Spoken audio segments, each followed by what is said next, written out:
SuperTalk Mississippi media production.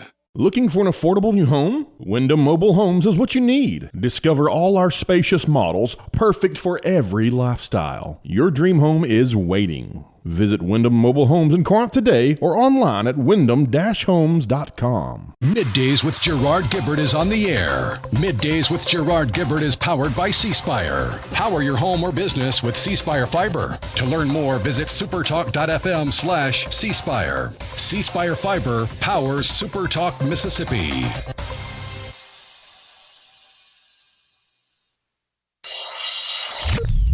Get ready to go beyond the headlines and join a meaningful conversation with people from around the state. You're listening to Middays with Gerard Gibert here on SuperTalk Mississippi.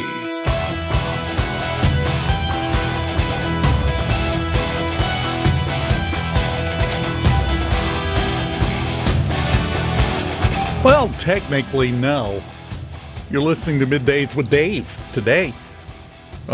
Gerard is out. I don't know if he was storm chasing. I don't know where he's at, Rhino. I have no idea. Rhino over in the booth. How you doing this morning, buddy? Besides getting that frog cut in my throat, not too bad. Stuff happens. The amphibians are active today, and that's, I think, probably weather related. And let's just start right with that. Had a fun night last night. Seems like y'all called the worst of it that I could tell. Yeah. Now, from what I've seen and what I know as someone who used the MAGE plan in regards to the storms last night, I soaked in them. A lot of trees down. That's probably the biggest problem.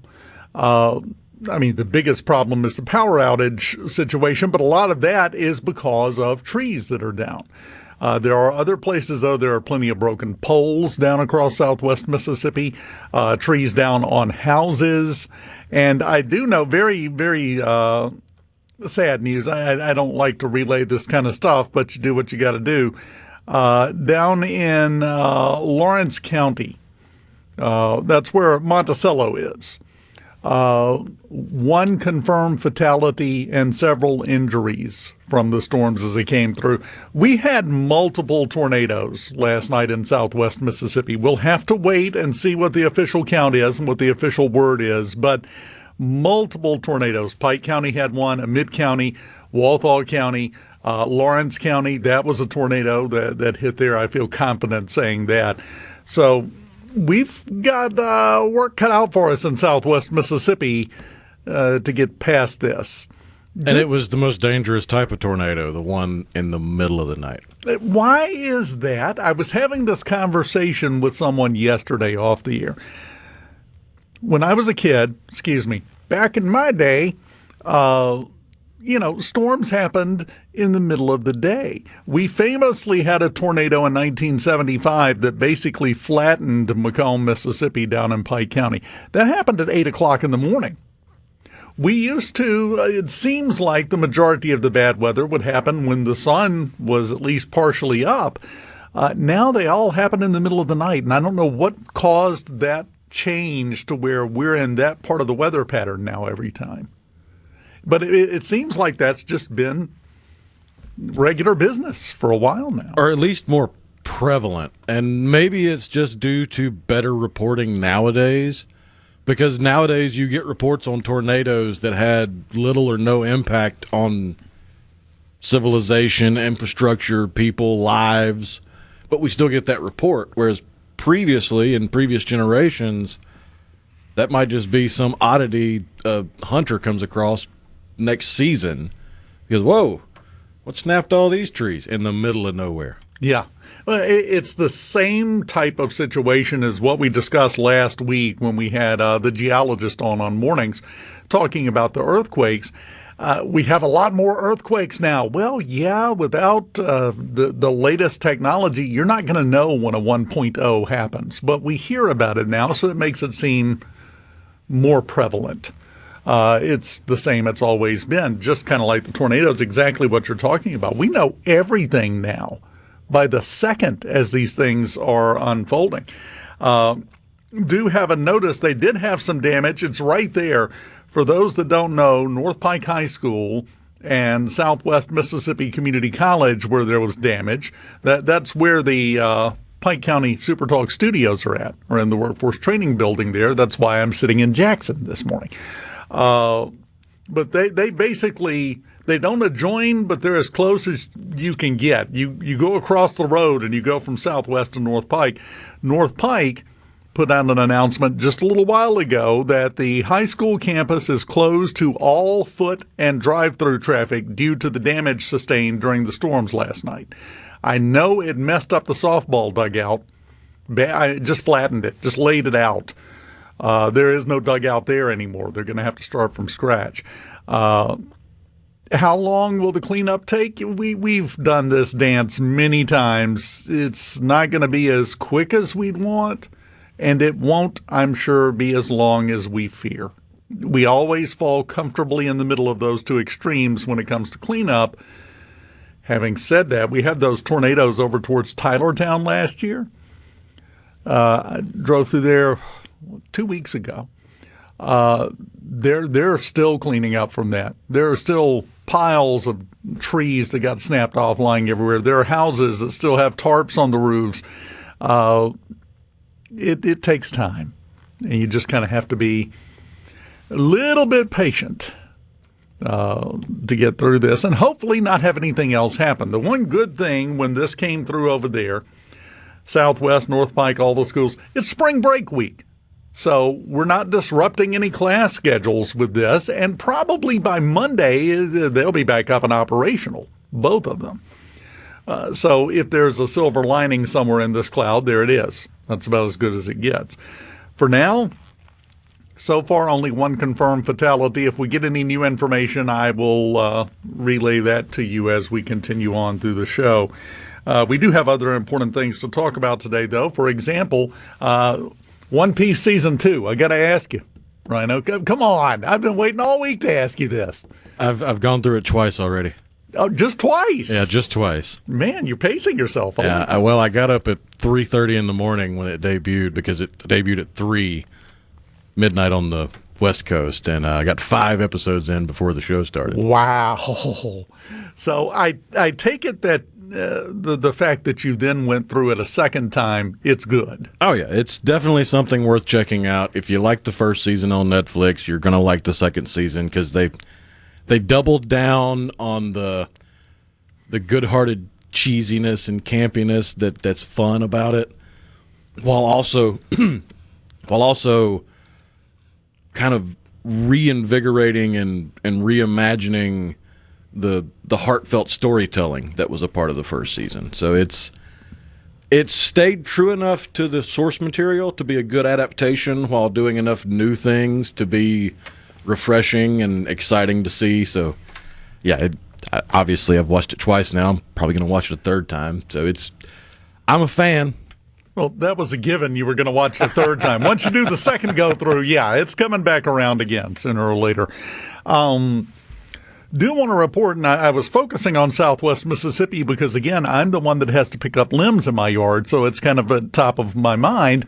But there have been other things. Probably, I think, actually, right now, still the top count for most power outages in the state is in Hinds County. Just counting meters, I think there's more power out in Hinds County than there is in any county down in Southwest Mississippi. By a couple thousand. Yeah, Pike County, my home county, is in second place. So this was not a very localized event. It stretched from, well, I started to say Jackson South, but they even had some rougher stuff up to the north of there, because this was a powerful line of storms that came through. Oh, I mean, the lightning I was seeing before I finally went to bed last night in the Jackson metro area, that was some gnarly lightning. Like, it's unusual for me to go, wow, that thunder's rolling for a long time. Yeah. When they overlap and it just keeps going and going and going, that's usually not a good sign. And last night, that's what we had a lot of. The only question is not if a storm system like that will come through again, it's when. Now, last night was unique, especially down in the Southwest Mississippi part, because that was probably the most well-developed squall line I've seen. Just incredibly well defined, had incredible circulation all the way through it. That'll happen again. We're going to have more rain. Matter of fact, we've got more rain in the forecast over the weekend. Not that bad. Not what we had yesterday, obviously. But the low temperature Monday night, I think it is, down in southwest Mississippi is scheduled to be 38. Now, just in time for spring. Does this count as our Easter cold snap? You know, every year, my wife reminded me of this when I was bragging, going, man, it warmed up, spring's here. She said, remember what happens every year at Easter. Will this count? Will that check that box, or do we have another cold snap coming? I mean, I vote for another cold snap. Well, yeah, but you're a hot guy. I was thinking on the drive over, I was like, this is my ideal weather. I've got on Wake up and it's frigid. In the afternoon, it's mild. I've got on a jacket. Rhino drove to work with his windows down this morning. That's the difference. Well, we're going to get it in full gear when we come back on this Thursday morning on Middays. Keep it here.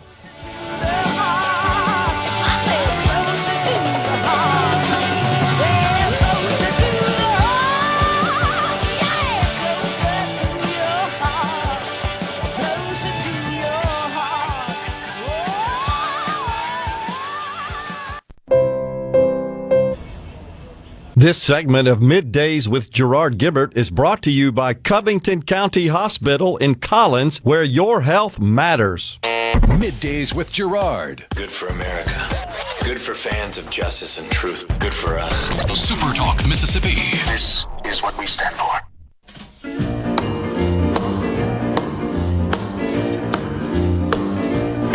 Well, bless my soul, what's wrong with me? I'm itching like a man on a fuzzy tree. My friends say I'm acting wild as a bug. I'm in love. I'm all shook up. Ooh, ooh, yeah, yeah, yeah. Welcome back. My hand is shaky. Beautiful morning. I can't seem to stand on my I'm going to stick with that story. It's a beautiful morning. Comparison is a wonderful thing sometimes. Here in the Element Well studios, a couple of things on the C Spire text line I want to get to. One of them, Dan in Hattiesburg, backing it up. And yeah, that's about when that boundary would get to you last night. About 9:40 last night, he says, I was outside and the temperature dropped 20 degrees in a matter of seconds. Yeah, that's how it happened. 30 seconds later, the bottom dropped out. I don't think I've ever seen such a well-defined frontal boundary. That's what I was saying. I don't remember seeing one quite this sharp. It looked like you took a Sharpie and a ruler and drew a line on the radar map. Never seen it quite like that. And I've been watching the weather a long time. I've seen a lot of ridiculous things. Then we had a comment from Lisa in Clara, said, wasn't the tornado in Macomb in the 70s the reason Elvis did a concert? Yes. Elvis Presley did a concert in the Coliseum over here and gave all of the proceeds to the city of Macomb to help rebuild after that tornado in 75. That is why Highway 98 in the south part of Macomb to this day is named Elvis Presley Boulevard. It is named that because he did that. Nobody asked him to. Nobody went begging. It's just the kind of guy Elvis was. He saw what happened and put on that concert and gave all the money to Macomb to help it rebuild. That was an enormous tornado. But again, that was a little bit after 8 o'clock in the morning that happened. It formed out over the Lake Tangipahoa at Percy Quinn State Park and then went up from there to the northeast, picked up a school bus full of kids at one of the elementary schools and threw it across the playground because the kids were just getting to school when it came through. So I still don't understand how we've changed the timing to where it's, 10 o'clock at night, midnight, 2 a.m. that we get tornadoes now. It's annoying. It's evidence of a polar shift or something like that. No, obviously it's global warming. The climate has changed. You know why? because you keep eating smoked meats. And that's just putting all that stuff out. No, if anything changed the climate, it was Aquanet in the 70s and 80s. That's what pulled that off. It's just weird weather-wise, and I'm afraid it's going to continue to be that way. Coming up in the next segment, by the way, boy, this was perfect timing with this booking. Don Redman is going to join us with AAA. His advice, don't drive over a tree. I'll go ahead and give you that right up front, which is always excellent advice, but it's probably a little more useful today for a large part of the state. But he'll be talking about travel and things going on. Then next hour, we've got our old buddy Douglas Carswell. Absolutely nothing to discuss with the Mississippi legislature. I got a question. I'm going to get into this with Douglas. I want to ask him and get his opinion. Rhino, I want to get yours as well. How is it now suddenly everybody has an idea about how we can give a teacher a raise, and 2 weeks ago it just wasn't possible? What changed? What happened in the last 2 weeks? That we went from can't do it to, oh, I can do it. Well, I can do it better. Well, I can do it like this. Well, we can. I just feel like we overcomplicate things, sometimes just to overcomplicate them. It's the equivalent of look busy, the boss is coming. That was where I was going to go with it. It's because so many people have made public their opinion that the legislature has done jack, diddly, and squat. Not even in that order. They can't even get that order right, it feels like. And that's the thing that I think is kind of slipping through the cracks here. It doesn't matter how effective you say you are. It doesn't matter how effective you are. What matters is how effective the people perceive you to be. And that perception is weak right now. It seriously, you got a PR problem. In part, if you are accomplishing a lot of things and everybody thinks that you're not doing anything, well, that's a marketing and PR problem. Doing even more is not going to help because all they see and all they hear is nothing happening. So that gets stuck in their head, and that's the opinion of everybody on Capitol Hill. So I think we need to make sure we address the proper problem here. It might not be the productivity. It might not be what's actually getting accomplished. It's whether or not anybody believes it. That's the reality of what we're dealing with. And, until that is addressed, beatings will continue until morale improves, as the old joke goes. The way I see it, if the legislature is going to wait until an election year to do anything worthwhile, then why don't we just have the legislative session in election years? Yeah. And quit wasting people's time and energy. Yeah.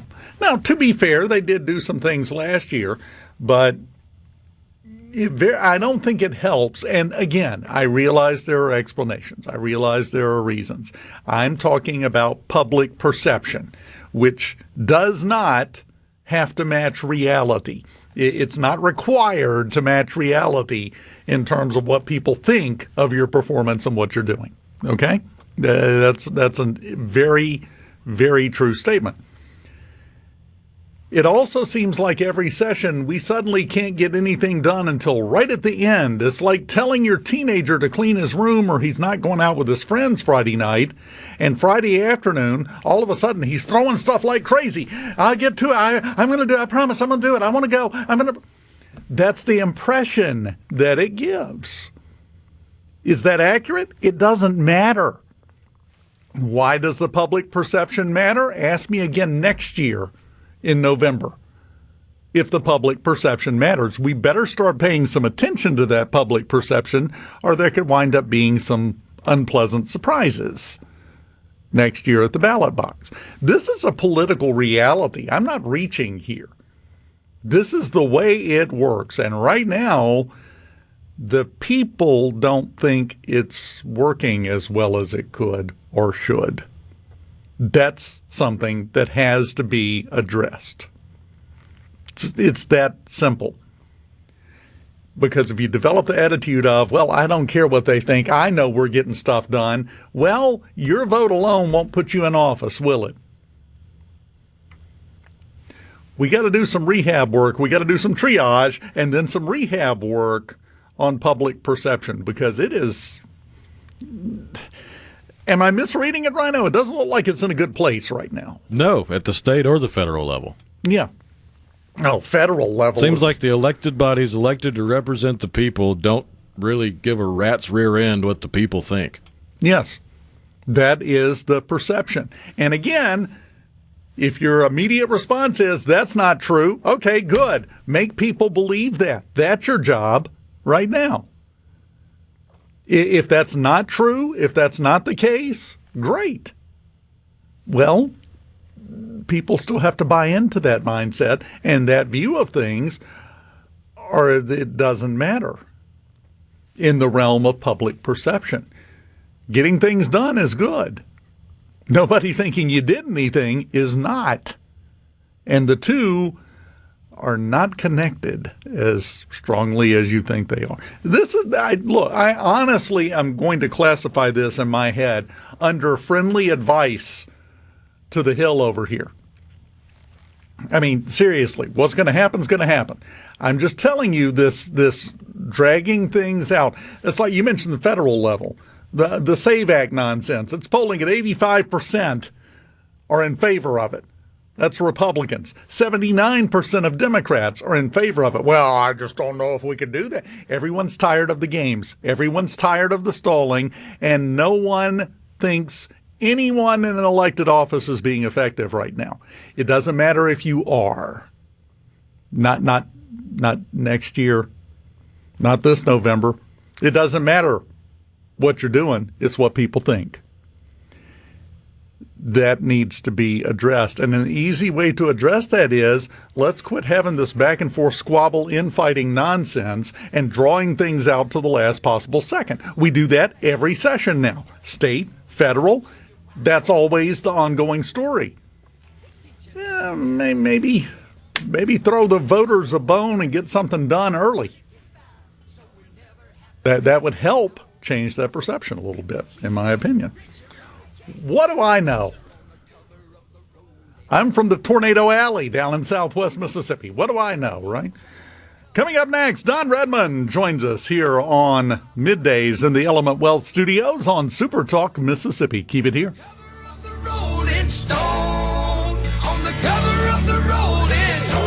See my picture on the cover. Copies for my brothers. I see my smile on the cover of the Rolling Stone. Right up front, man, I can see it now. From the Seabrook.com, Gerard Gibert. He keeps his classified documents right where they belong. Inside a Journey record jacket from the 1980s. Gerard Gibert, SuperTalk, Mississippi.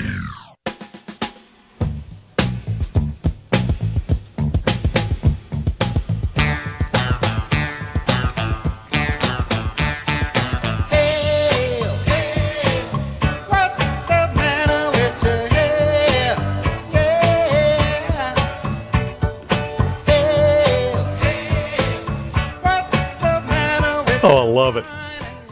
It's perfect bumper music for our guest, Don Redman, with AAA Mississippi.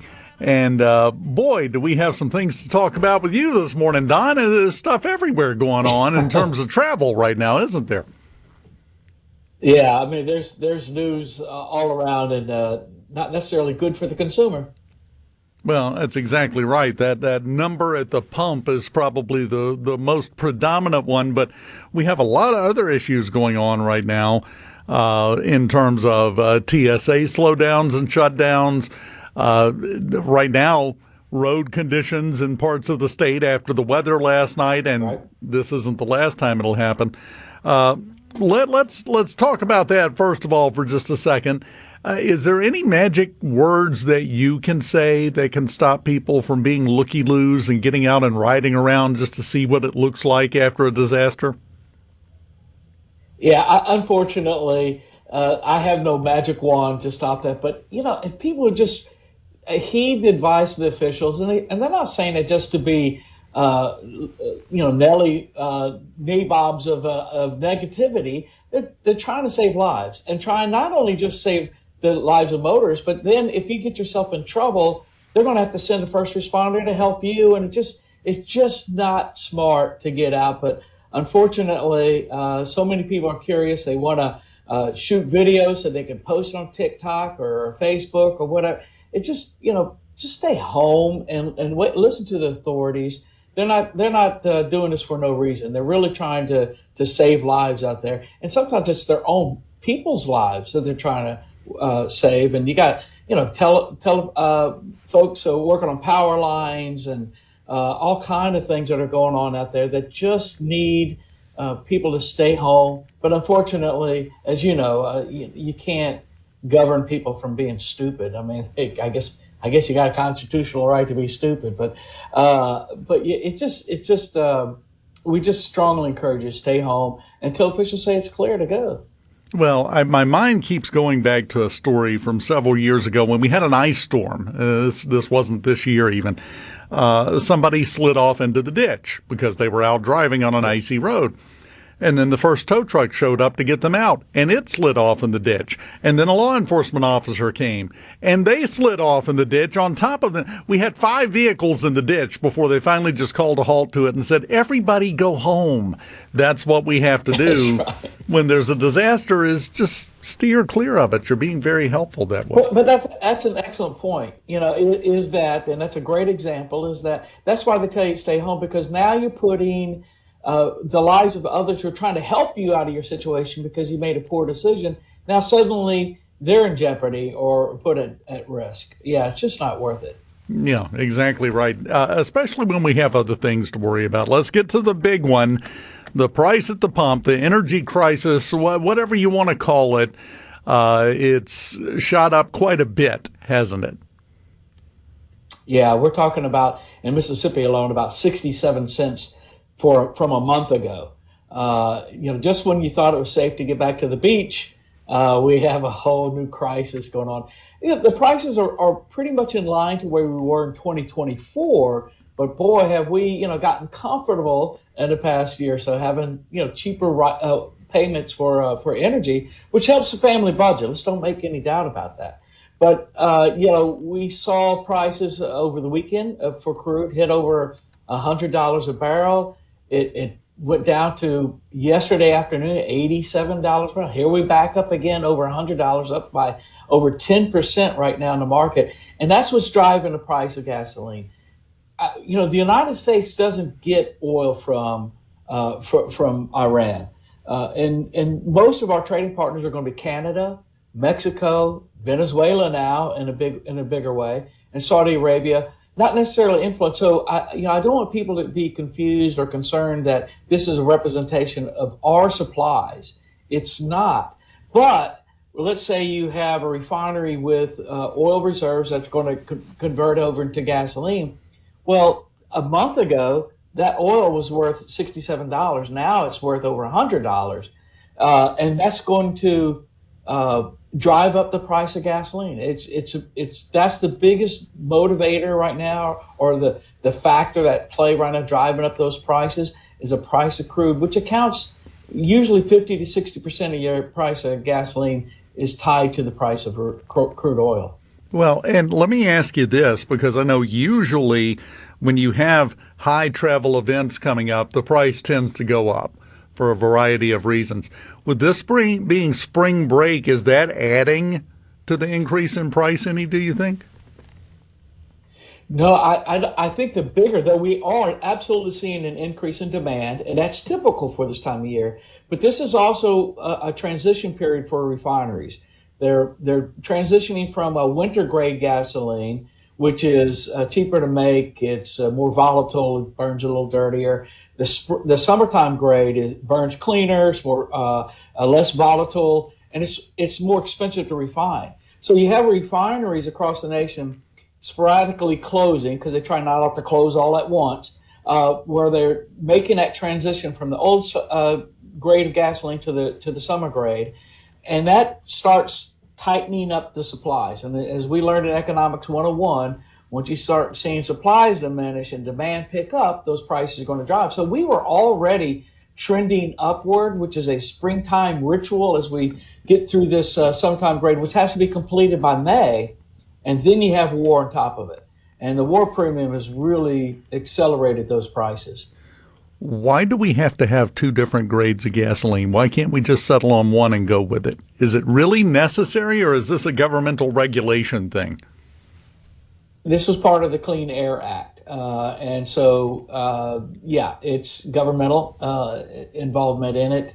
And it's also, a part of reducing the amount of sulfur in the diesel gasoline. I always remind people today's diesel is not what your grandpa's diesel tractor ran on. It's in fact, it's in high demand. Our diesel is in high demand in Europe. It's one of our leading exports is diesel fuel to Europe. But yeah, it's definitely government involvement that makes those two types of gasoline. And then, you have a premium grade, a mid grade, and then a regular grade. And then there's other pockets, especially the state out west, you can have multiple boutique types of blends of gasoline specific to Los Angeles, let's say, or specific to Nevada. And so that's just really adds to these refineries. In fact, if you look at the West Coast right now, boy, those prices are already over $5 a gallon. And it's all because of government regulation. Absolutely. Well, as usual, we have overcomplicated things to the point to where it's worse for everyone. That's the feeling that you get off of it anyway. My question is, and this is kind of piggybacking off of something that came in on the C Spire text line, talking about why when the price of oil goes up, gas immediately goes up. When the price of oil comes down, well, it'll slowly drop a little bit. Do you think we're going to see that same effect at a macro level all over and here in Mississippi once the war situation is sorted out and the price of oil starts to drop back down? Is it going to take a while for us to see that at the pump again? Yeah, I think we all are weathered experienced motorists, and we've seen that trend, and it's a true trend. And the margin of profit is very narrow when prices jump up. So why does the gasoline cost me more when you got it cheaper? Why does it cost now as soon as the price goes up? Because they know when they replenish it, it's going to cost them more. So they're already factoring what the next refill is going to be, so to speak. And that's why we see those prices jump. The profit taking really does begin when prices start falling. It's slower as it is. They're not making the money when they start jumping up because people are conserving on the gasoline. They're going to cheaper places to find the gasoline. So they're trying to minimize that impact of some of the motors. But like I said, when those prices start falling, they take their time to kind of that's where there's some profit taking, no doubt about it. Well, and this is a truism that I think a lot of people don't realize. At the retail level, convenience stores, gas stations, whatnot, they make their money off the snacks, not the gas. That's not their main profit center, is it? That's exactly right. They're going to make more profit off that donut, off that Coca-Cola, or whatever you're getting on the inside, much more profit there than at the pump. And then when you start charging at the pump with a card, that's another 3 to 5% loss to them. So they want you inside. And so they try to really keep it from scaring you away from pumping because they want you to feel comfortable going inside where they can really make some money. Free tip from Dave to anyone to get me inside your convenience store. Fried catfish. Work that in somewhere, and I'm right through the door. We're talking to Don Redman. We're going to continue with him. Can you stick around through the break? Absolutely. Well, he's not going to go anywhere. It would use gas, and that's not what you want to do right now. We'll continue talking to Don right after this on Middays in the Element Wealth Studios on SuperTalk, Mississippi. Keep it here. Don't worry. It will soon pass, whatever it is. Don't worry. Be happy.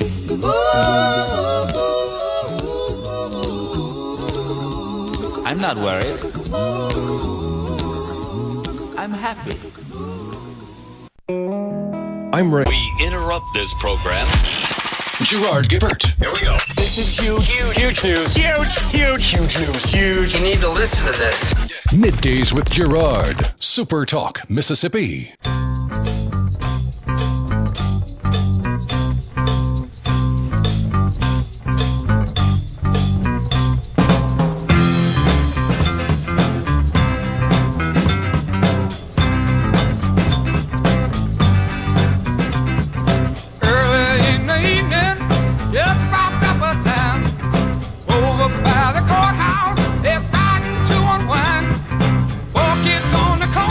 Welcome back, Super Talk, Mississippi Middays in the Element Wealth Studios every single weekday. Dave Hughes in today, and joining me, Don Redman from AAA Mississippi. I mentioned earlier, and we've seen reports of holdups, would be a nice way to put it, at airports and with air travel and other types of travel. But guess what? You got to use your car to get there.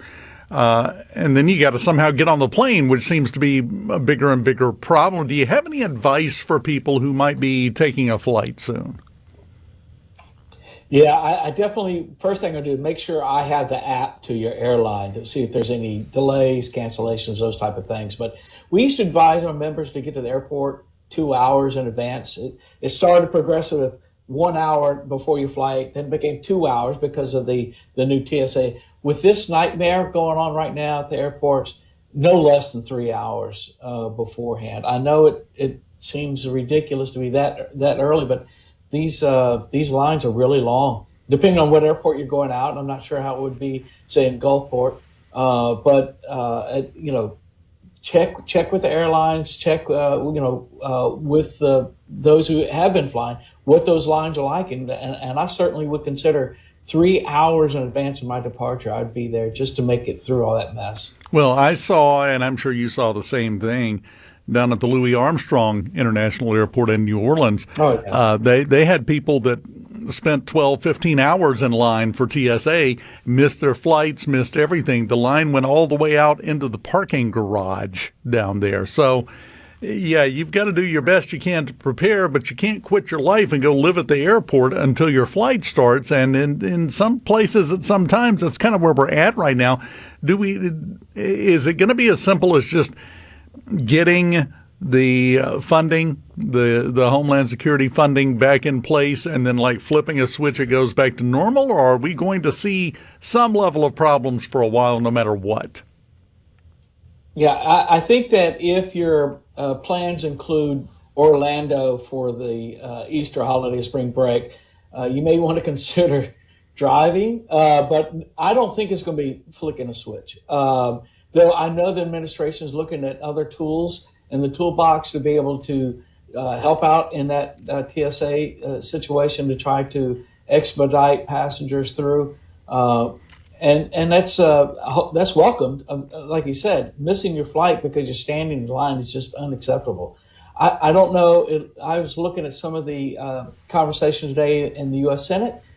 Seems still to be loggerheads to me. I don't see this ending anytime soon, at least for not a couple of weeks. And so, again, if you have plans to travel for the Easter break, you might want to consider driving rather than flying. But that's going to be your call.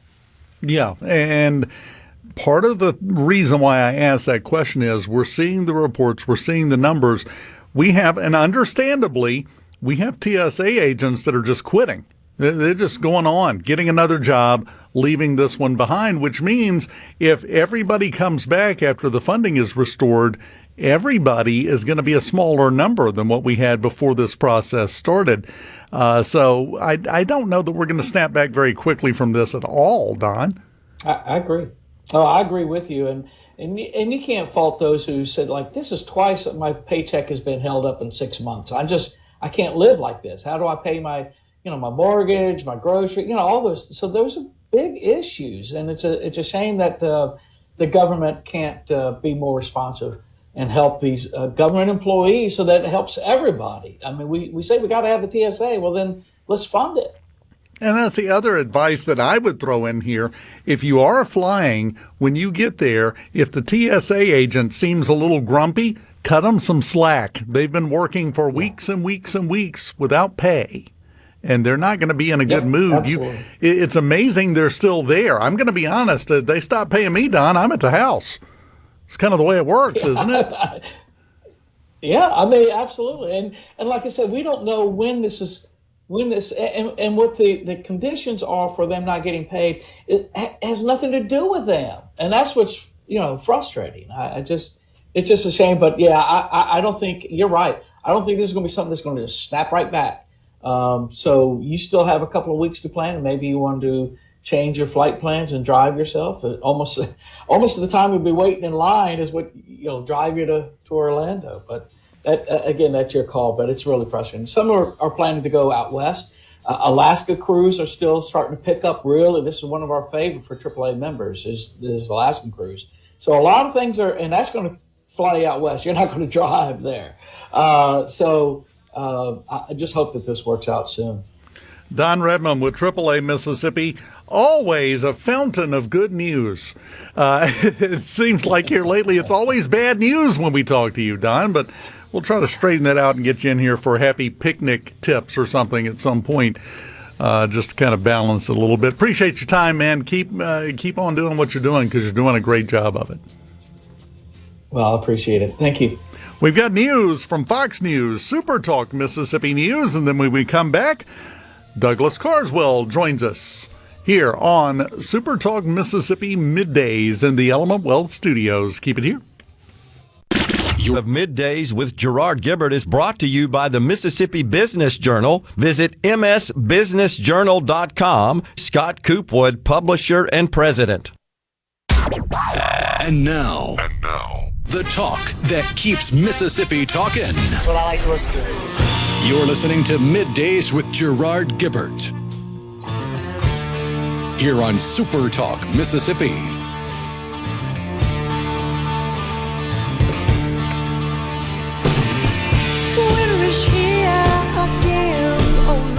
Welcome back. Hour number 2 of Middays in the Element Wealth Studios on SuperTalk Mississippi. First time in forever I've been in the room with my buddy Douglas Carswell, the head of the Mississippi Center for Public Policy. How you doing this morning? Hey, Dave. Sir? It's great to be on your show. Thank you for having me. It's great to have you, like I said, in the same room. We've been video linking for a year now, it feels like. So let's just get right to it. Everything's going well over at the Capitol. Well, we've got a couple more weeks to run, and I'm not sure a great deal has been done this session, has it? It doesn't feel like it. And that's what I was talking. I wanted to ask you about that because I talked about that back at the beginning of the show last hour. I think one thing that is falling by the wayside is the perception problem that the Mississippi legislature has built for itself. It doesn't matter what they accomplish. Everybody still feels like they're not doing anything. Now, there's some truth to that, though, I think isn't that perception's pretty accurate, actually. And stop and think of the big picture. You've got a solid Republican majority. They've got all the statewide offices. They've got a whopping great majority in the House, a whopping great majority in the Senate. And what are they doing with it? What are they driving through? I can think of a single bill passed so far this session that I would describe as authentically conservative. That's a HB3, something to do with Certificate of Need repeal, important, good conservative policy. But so much of the rest of what's been attempted has failed. Now, it's tempting, isn't it, to think it's 6 of one, half a dozen of the other. Why don't they? Why didn't the House? Why didn't the Senate? Why don't they agree? I think it would be inaccurate. There are actually good people in politics trying to push for change. And, I think the standout person in all of this is Speaker Jason White. There's been no shortage of effort by him to try and get things through. If you use a football metaphor, if he's the quarterback, he's pitching that ball up the field. It's others who keep on fumbling it. And you have to begin to ask whether they're intentionally fumbling it. I mean, look at how many good ideas have been thrown up the field by the quarterback, Speaker White, and almost intentionally fumbled and dropped by the Senate and the Senate leadership. So you might stop and think, what have they actually spent the past 3 months doing? Not a great deal. It's not for lack of effort by some people. It is because of, I think, intentional attempts to thwart policy reform by the Senate leadership and some in the Senate. Let's be frank about it. Yeah, and you bring up a great angle to this that hadn't even occurred to me yet. which is that, yes, there is effort. Speaker White's a perfect example of that. Rob Robertson, Jansen Owen, Sam Creekmore. These guys put in the hours. They may only be in the legislature for 3 months of the year, but they are working 12 months of the year, often weekends, long hours, to get good ideas through the House. And they're being killed, often without a debate, without even a discussion, by literally a handful of people in the Senate. And is this the best our state can do? Is this really what you expect a conservative majority to be doing? So it's not that they are not doing anything, they the politicians. It's a handful of politicians, many of whom I can't help noticing were Democrats quite recently, and who switched maybe as a flag of convenience and joined the Republicans. And they are very, very good at killing good ideas. And that is, people across Mississippi need to understand that is why nothing seems to be being done. You know, and the people that are putting forth the effort, that are putting in all of that work, are getting tarred with the same brush as the ones that are standing in the way. That's where the problem comes in, I think. Yep. You know, there are lots of good people trying to do good things. But the way the system's structured, it's very easy to kill things in committee, or like they did with school choice, they kill it without even a discussion. I think it took them 84 seconds to kill probably 9 months of work by really good, well-intentioned members of the House, and they killed it in 84 seconds without even a debate. So, you know, I think people need to know this. It's not a failure on the part of some good conservatives to push forward policy. It's a failure on the part of some non-conservatives, who you might even say were chinos, conservative in name only, to thwart not only reform, but actually thwart Mississippi. It's holding back our state. And, you know, we could get into motivations if you wanted to, but we're going to get in enough trouble already, Douglas. But I would like to say this. It seems to me we've seen it at the federal level. We're seeing it at the state level, to where once the Republicans get a majority, everything falls to pieces.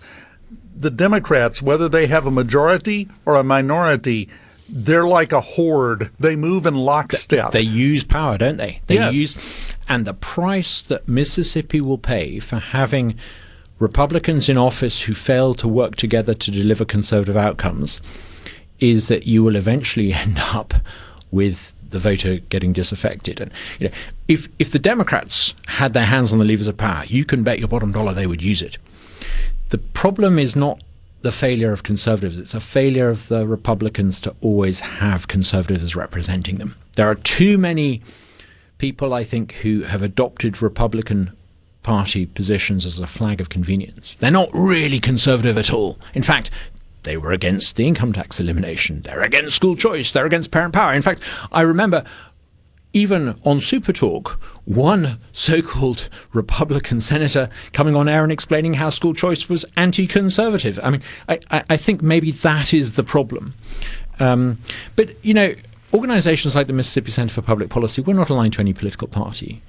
Our job is to shine a light on this and to let people know who is actually delivering the conservative goods in the legislature, driving forward good conservative policy, giving parents power, cutting taxes, reducing the size of the state, and who pretends to do that, but in an age where perhaps there aren't the local newspapers to hold them to account, are perhaps not really delivering the conservative goods. So that's what the Mississippi Center for Public Policy exists to do. It doesn't always make us warmly welcomed amongst every corner of the legislature. In fact, we get a slightly frosty reception occasionally in the Senate end of the building, but we don't care. We're here in order to represent the views of the conservative majority in Mississippi. Well, and, you know, I think where some things have fallen apart, because you're exactly right. We have some people who wear that Republican hat with pride, but their underwear is still Democratic. Well, they resolved this problem in Texas, actually, last year. There were 16 fake conservatives who were primaried, and 12 of them lost their seats.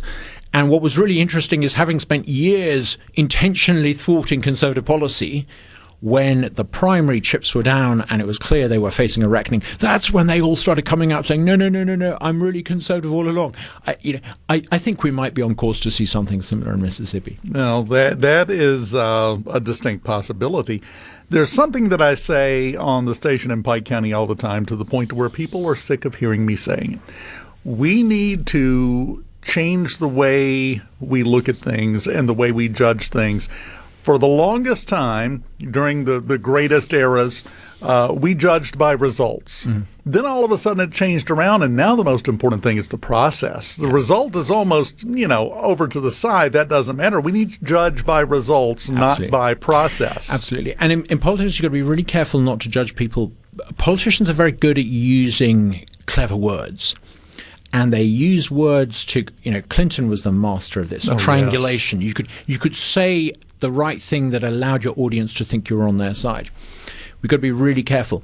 What is it your lawmaker, your senator, your Senate leader has actually done to give families in Mississippi the choices they now have in all of the states around us? What have they done to actually reduce the size of government in Mississippi? What have they done to restore the ballot initiative? 5th or 6th year in a row they've failed to do that. So I think, don't judge them by the clever words they use on SuperTalk, because when they're sitting out in the parking lot before they come on SuperTalk, they spend a great deal of time figuring out the exact phrases they're going to use to dupe you into thinking that they're on your side. Judge them on the results.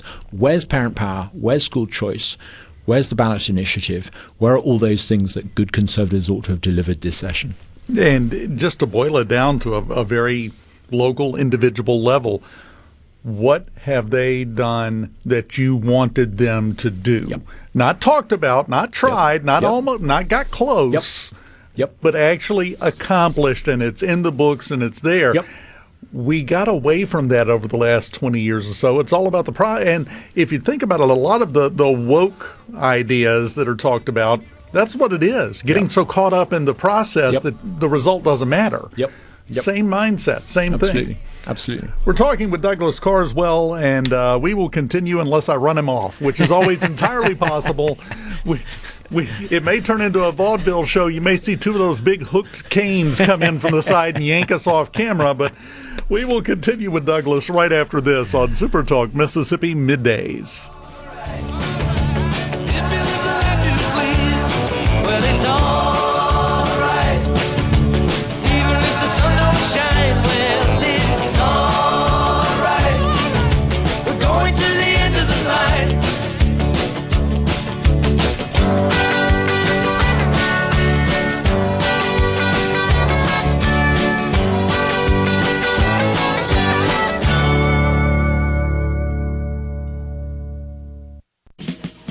Hey, is everybody ready? I'm ready. Ready here. Middays with Gerard Gibert on SuperTalk Mississippi. Pick me up, love. Pick me up, love. Every day.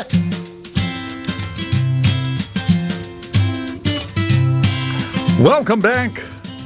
Middays in the Element Wealth Studios on SuperTalk Mississippi. Dave Hughes, head of the Mississippi Center for Public Policy. Mr. Douglas Carswell in here with us today. We were just discussing during the break how we are both troublemakers. The microphones were off, I'm pleased to say. Yes, but the thing is that I hate to say it this way, but it's just a fact. Sometimes you need the boat to be rocked. You can't just let it keep going. Eventually it'll sink. And especially with a think tank like ours, it's very easy if you run a think tank to tack towards the orthodox and the conventional, and that gets you in the photo shoot. It gets you, pictured around the governor's desk when bills are being signed. But look, the whole point of a think tank is to think stuff that no one else is thinking and to advocate for things that are difficult to advocate for. If it was easy, the stuff would have been done. So I think ruffling feathers is good, and I can't help noticing some of the leaders in Mississippi that I think are really going places are those who kind of have a bit of a reputation for ruffling feathers. Feathers need to be ruffled. No, I think you're exactly right. And just I don't think I've ever asked you this. I know, but I want you to explain it for everybody else. You say the Mississippi Center for Public Policy is a think tank. What does that mean? What is a think tank? We are an education organization that educates policymakers and the general public about the principles of the free market, the moral case for the free market, and for American exceptionalism. Political parties are very good at finding candidates and getting them elected. If I could draw an analogy with the movie industry, what they do is they decide who gets to play the key roles. They're like the auditioning team. We're like the script writers. We try to work out what it is that the script actually needs to say. So we're separate from political parties, but we try to influence what those elected by political parties try to do. We try and write the script. And sometimes in politics, I think it's fair to say some of the key players sometimes occasionally think and act and talk in cliche. We try to provide a script that actually addresses the problems that Mississippi faces. If I could sum up our mission, for years, Mississippi's been a place that people have left. Now, as someone who you can tell from my accent who's moved to Mississippi, I want to change that. I want Mississippi to be a place where people come to, and people are starting to move to Mississippi. We don't want young people leaving Mississippi. We want young people to move to Mississippi. We're on a mission to make sure that Mississippi is a place where young people come to, not leave. And what you're speaking to there just underscores what we talked about in the first segment when we talked about focusing on results instead of process. Yep. Process gets people's attention. Results gets U-Haul trucks rented. Yep. To move in. Yep. That's the difference between the two, and we really need the second one more than the first. And Mississippi is on a bit of a roll. I was looking at some data literally last week showing in 2025 which states in America did people move to. And if you look at it, people are moving south and they're moving to Mississippi. Historically, people tended to leave Mississippi. More people left than came here. That is now changed. And in 2025, more people moved to Mississippi than left Mississippi. And not only that, more people moved to Mississippi than moved to many other states. So this is a reflection of the fact we're getting some of the big things right. Not a week goes by without the governor unveiling some new big factory or additive manufacturing or some huge new investment. We become so blasé about it. But stop and think about it. People are investing in Mississippi big time because we've got low taxes, we've got a great workforce, we've got flexible labor markets, getting the zoning things right. Bill Cork and his team are out there banging the drum for Mississippi. It's starting to pay. We've also got some really, really great public universities, and we're seeing a huge influx in out-of-state applications to those public universities. And guess what? They come here, they spend 3-4 years here, and they stay here. And you're starting to see that around Starkville and Oxford. So, Mississippi's getting the big things right. We're on a roll.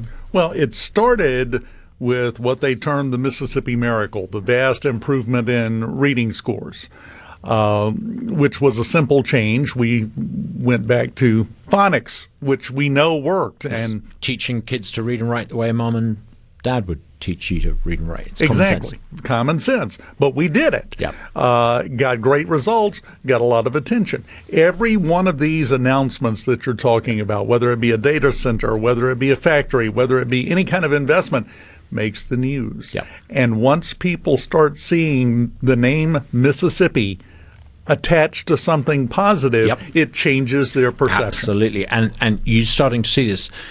The old image of Mississippi was Mississippi as being a river, a cotton field, some guy strumming a broken banjo on a broken porch. That's completely out of date now. Mississippi is AI, it's advanced manufacturing, it's some of the greatest SEC colleges in America. It's people around Oxford and Starkville, and increasingly now actually Jackson. Businesses starting up. You've got that growth. You can see signs of that growth now in Mississippi. A lot of growth down on the coast, a lot of growth in DeSoto County. And once people recognize that Mississippi is one of the fastest growing states in America, I think that you start the virtuous circle. And we're there. We're not quite there yet. There are one or two big things we need to do to change, but we're no longer a state that is 50th out of 50. We're no longer known for being last. We're now a state that is known for leading. And that brings me back to the whole perception problem that we have. We just listed off a bunch of great things that are happening in Mississippi right now. Great investments from companies, billions of dollars being invested in the state. All of these things happening, and still, we have a problem getting that message across sometimes because of the other nonsense that goes on. Well, I think if Tate Reeves and Speaker White got their way on things like school choice, if the opposition amongst a few intransigents in the Senate, if they would give the Speaker and the Governor the reforms they want, that would accelerate our growth. It really would. It really, really would. But despite that, Mississippi's on a roll. But think how much better we could be doing if some of the opposition to good free market reform in the Senate, if that could be overcome, if you want to go behave like a left-wing Democrat, go join the left-wing Democrats. It's frustrating to see some notional Republicans holding back Mississippi. But, despite that opposition in the Senate, Mississippi is still doing really well.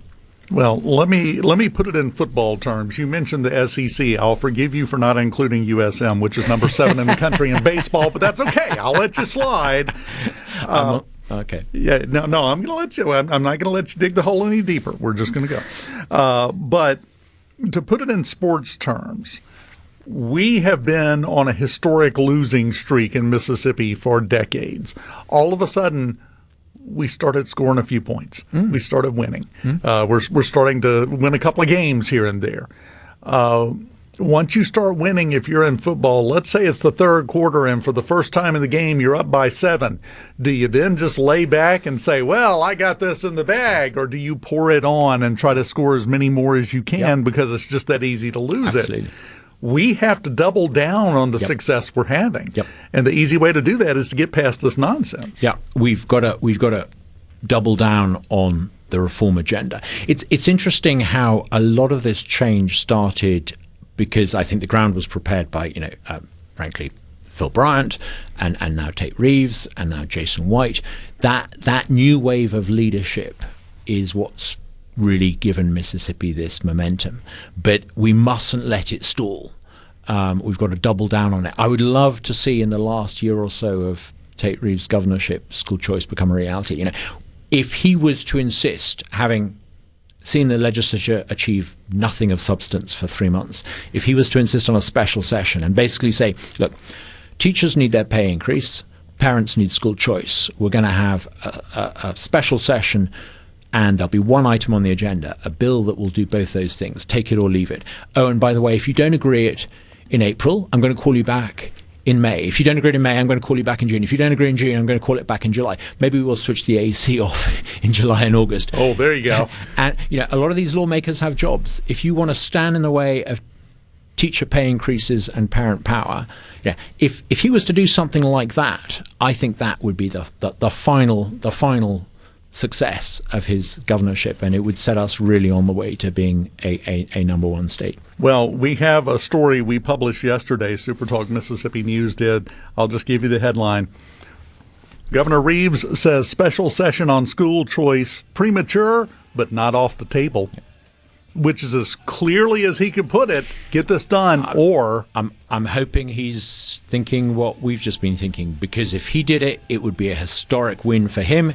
It would be a historic win for Mississippi, and frankly, it'd be difficult to ignore his leadership as one of the most successful governors of one of the most successful states if he was to pull this off. Yeah, and I get the impression from everything we've seen so far, we're going to move in that direction. And dare the Senate to veto an increase in teacher pay and parent power. I mean, dare them to do it.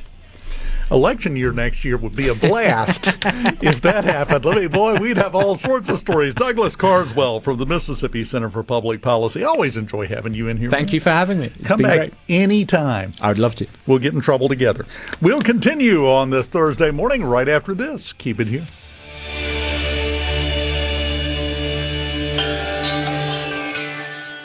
From theseabrook.com. Properly set all controls before recording. All systems go. The talk that keeps Mississippi talking.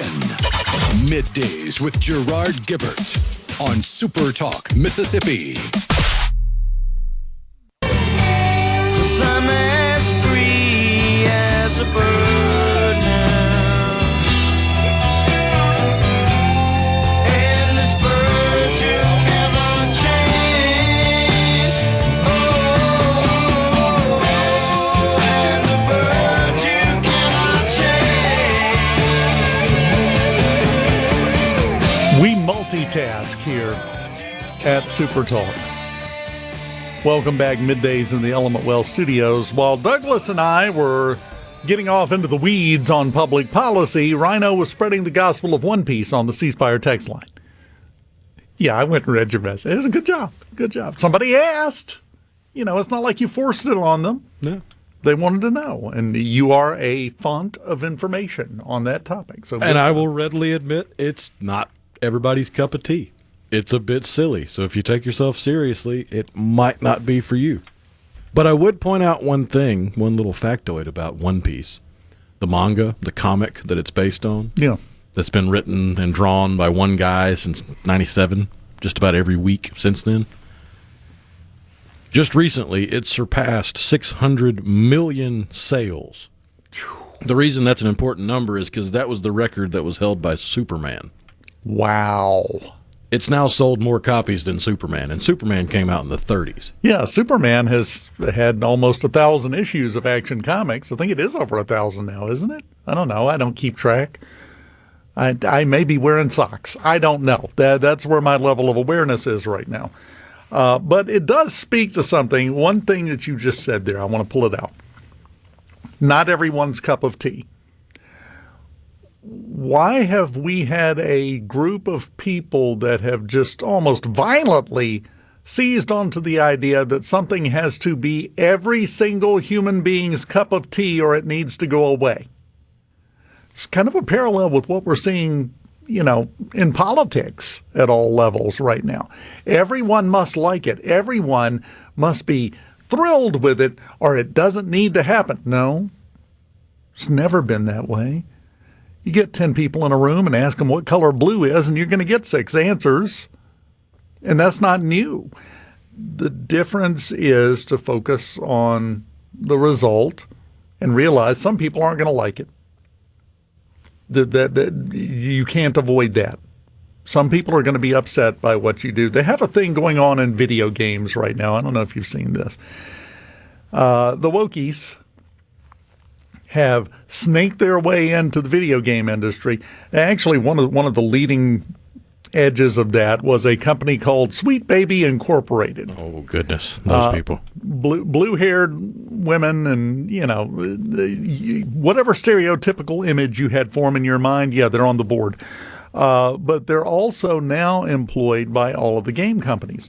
We have had a succession of impressively dismal failures from big games. Just had one launched last week, Marathon, as an example. Made by Bungie. They're the ones that created Halo. I mean, they know how to make a video game that will sell. And then these people came in and said, no, it must be more inclusive. We must approach the modern audience. We have to make sure that everyone has a place here. And everyone is happy with this.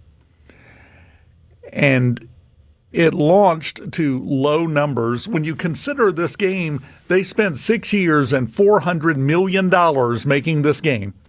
And it launched, I think it was 88,000 users. And it's been lower every day since, including over the weekend. It's slowly dying off because nobody wants to play it. The result here is make a game people want to play and make all the money. But no, we got so far off in the process of making sure that everybody's happy with everything we do that we failed. That's the danger inherent in focusing on the wrong thing. Yes, it's not going to be your cup of tea. Nothing is going to be everyone's cup of tea, and the quicker we get back to realizing that, the better off we're going to be. I don't know what it's going to take, Rhino, to get us back to that point. Once upon a time, we kind of had that attitude of, well, hey, you do you, whatever. Live and let live. Yeah, good for you. My personal favorite that I use all the time. The old expression, good fences make good neighbors. Why is that a truism? Because a good fence keeps them out of your business and you out of theirs. Who cares what they're doing in their own yard? It's none of your business. Good fences make good neighbors, but everyone goes around now trying to mind everyone else's business, and as a result, no business gets done. And the business that does manage to creep through and get somewhat completed stinks. Thinking about video games in particular. We have got to get... It's been a problem in Hollywood and television and literature, and just about every aspect of entertainment has been captured by idiocy. Thomas makes a great point on the C Spire text line talking about marathon and games in general. You know why they offshored the development. It's so funny. The marathon team, they have since wiped the staff page on their website for the game. The two of the first three people listed were offshoring managers. So, yeah, you're exactly right. They had it right up there for everybody to see. We have got to get back to the mindset. You know, we all bought into the phrase, into the slogan of Make America Great Again. I don't think we spent a lot of time thinking about what that would mean. Going back to the good old days. Back in the good old days, if you had, let's just give an example. If you had some weirdo that lived in town, you had some old single lady that lived in this creepy looking house, and she dressed funny and she talked funny and she acted funny, well, the kids would make fun of the old wicked witch that lived in town, and everybody would leave her alone because she's not hurting anybody. She's not impacting anybody else's life. Go ahead, live your life. I don't like it, but that don't matter. It's your house. Now there would be town hall meetings. They would form an HOA. There would be all of these things that happen to control everybody else and make them conform to what someone wants to see happen and the way they want to see it happen. That's counterproductive to the way people think now. But that is a part of making America great again. Getting back to the days where if something is going on and it does not directly affect you and your life, it's none of your business.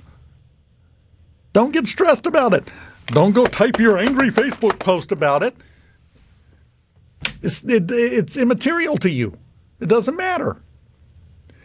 If I go and buy a dump truck and start driving it until I block you in the middle of the road trying to get to work, it's none of your business. It's a stupid decision. But you still have to, the phrase you used, perfect, live and let live. I think it goes back to my theory about the pendulum and how you can apply that to so many different facets of society. But for the longest time, the pendulum swung out to the left politically, to the inclusive socially, and to the concept of consensus versus hierarchy or logic or reason. And it feels like that pendulum has used up all its momentum swinging out in that direction, and it's got to come back to the middle. I don't know if it ever really fully swings back in the other direction where we stop allowing the half of the population that believes consensus is the way to govern and rule and live.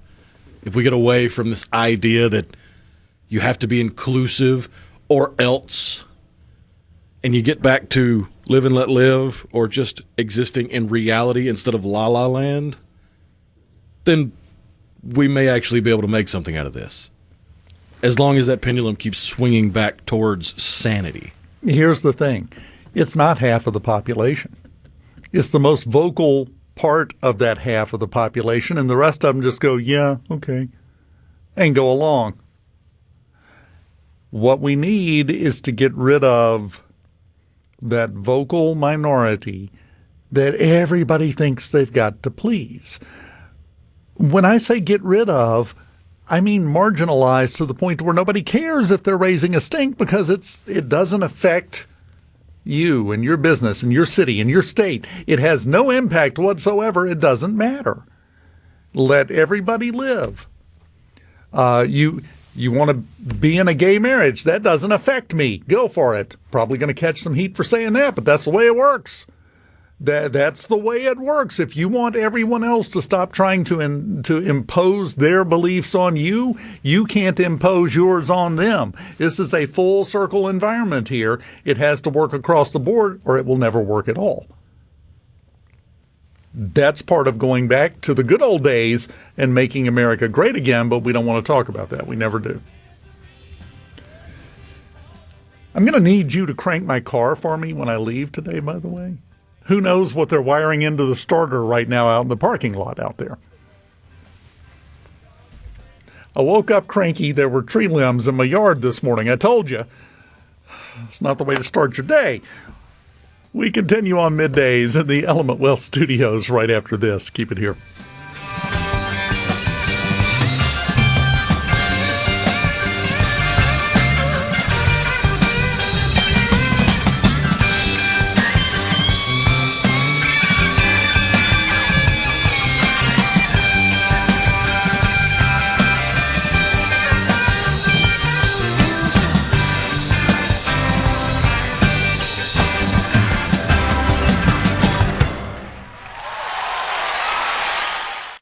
Up of Mississippi. Check it out. Let's do this. The talk that keeps Mississippi talking.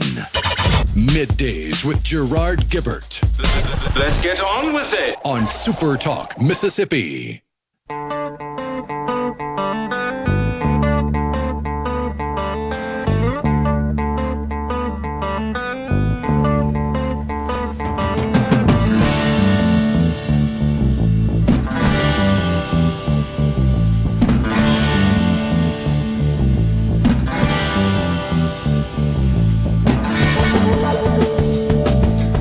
Welcome back. Super Talk Mississippi Middays in the Element Wealth Studios on a Thursday morning. It's the last time I get to say that. Well, last time I get to accurately say that. I'm sure I'll say it again. It'll just be stupid then because it'll be afternoon in 7 minutes. Well, 6 minutes. Couple of things here. Did you see a Florida judge has ruled that red light cameras are unconstitutional? I pulled this one from the no-duh file. Somebody challenged tickets that they got from a red light camera. The judge said it violates due process. Didn't touch second base, didn't go through the steps. This has been an ongoing problem with traffic cameras of various types. They sound great on paper. They sound efficient. They sound like they're going to get the job done. You know, we have due process for a reason. We have certain steps you have to take to deal with someone violating the law. I mean, how many times? That's a plot device in every single cop show, which TV is almost all cop shows and reality shows now. But every one of them, you got to read them their Miranda rights, Mirandize them. You got to have a chain of custody for the evidence. You got to make sure you acquire the evidence in a legal manner or you throw it away. We just had that with Luigi Mangione or whatever his name is, who shot the United Healthcare CEO and killed him. Well, turns out they recorded their interview with him, but they didn't tell him they were recording it, which violated state law, so now they can't use any of that in the trial. Due process matters. Doing things the right way when it comes to the law does matter. And this judge, you know this is going to get appealed all the way up to the top, right? Oh, yeah. And that's where it'll likely get divvied up and explained down. If it ever gets to the Supreme Court, it might just get sent to the appeals. But you can use cameras to gather evidence. You can use cameras to find someone. But then you have to use that evidence or that location to then follow the proper procedures. If you skip the proper procedures, judges don't like that. No, they get really cranky. Sometimes some of them, depending on who they were appointed by and where they lean, they get cranky if you do follow proper procedures. True. Which is another part of the problem, but not even going to go there. I've caused enough trouble for 1 hour. Clock resets in a few minutes, and then we'll take another run at it. Did you hear about the guy? This is the most bizarre-looking X-ray I've ever seen. You know it's going to be a good story when I lead with that. Guy pleaded no contest Friday to possession of a meth pipe and threatening a sheriff's deputy. Neither of these are good career moves in life. Well, and of course this was in Florida. I almost didn't mention that. I shouldn't have to. You're going to be able to tell it's a Florida story because they arrested him. He had that. He had a gray lunchbox that had his meth pipe in it. He also had his thermos with him. Guess where he had the thermos stored? Shoved would have also been an appropriate word. In the prison wallet. Yes. They x-rayed him. I'm looking at the x-ray. Had it up in there. There was nothing in it. That's my favorite part. It wasn't concealing anything. I guess he just didn't want to tote it. I don't know. But it's all the way up in there, too, looking at the x-ray. He received, this wording is perfect.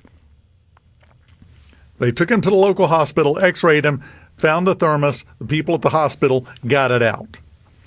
And I quote here.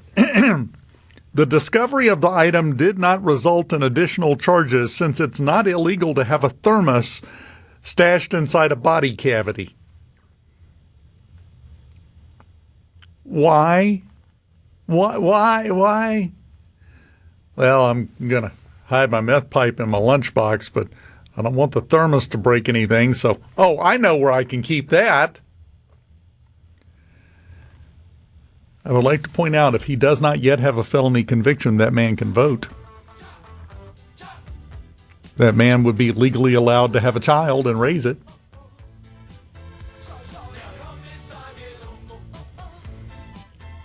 Really gives a new angle to the phrase packing a lunch.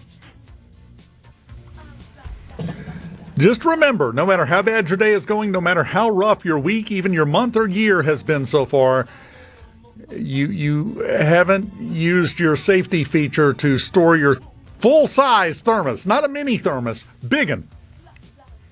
You're doing good. Good for you. I'm proud of you. We've got news from Fox News, SuperTalk Mississippi News. I'm going to shiver uncontrollably during the break, and then we'll be back with hour number 3 of Middays in the Element Wealth Studios. Keep it here.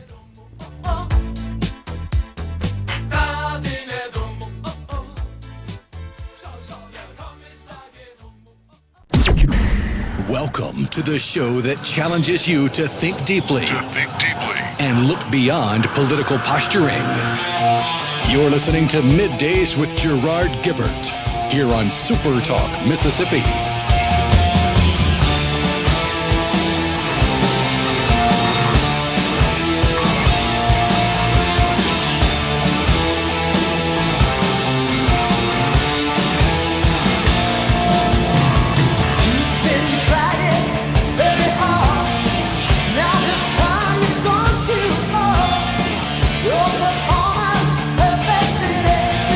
Dan in Hattiesburg, that's just the way we roll, my friend.